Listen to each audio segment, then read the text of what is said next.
యూపీలోని మథురా జిల్లాలో దారుణం చోటు చేసుకుంది.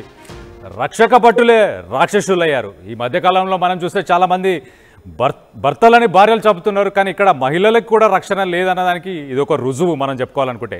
మహిళా కానిస్టేబుల్పై 2 ఏళ్లుగా ఎస్ఐ అత్యాచారం చేస్తూనే ఉన్నాడు. ఆయన ఒకసారి ఒక పెళ్లి ఫంక్షన్లో ఆ కానిస్టేబుల్ కలిసినప్పుడు ఆమెకి మత్తు పదార్థాలతోని ఒక కూల్ డ్రింక్లో ఒక జ్యూస్లో కలిపి ఆమెకిచ్చి దగ్గరలో ఉన్న ఒక గెస్ట్ హౌస్ తీసుకెళ్లి అత్యాచారం చేశాడు. తనతో పాటు తన కొలిక్ కూడా అత్యాచారం చేశారు.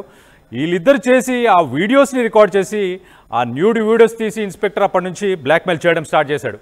ఫ్రెండ్స్తో కలిసి కూడా కొన్నిసార్లు వివిధ లొకేషన్స్కి చాలా ప్లేసెస్కి పిలిచి సామూహికంగా వాళ్ళందరూ కలిసి కూడా అత్యాచారం చేసినట్టు కూడా తెలుస్తుంది. సిఐ వేధింపులు తట్టుకోలేక ఆమె ఫిర్యాదు చేసింది.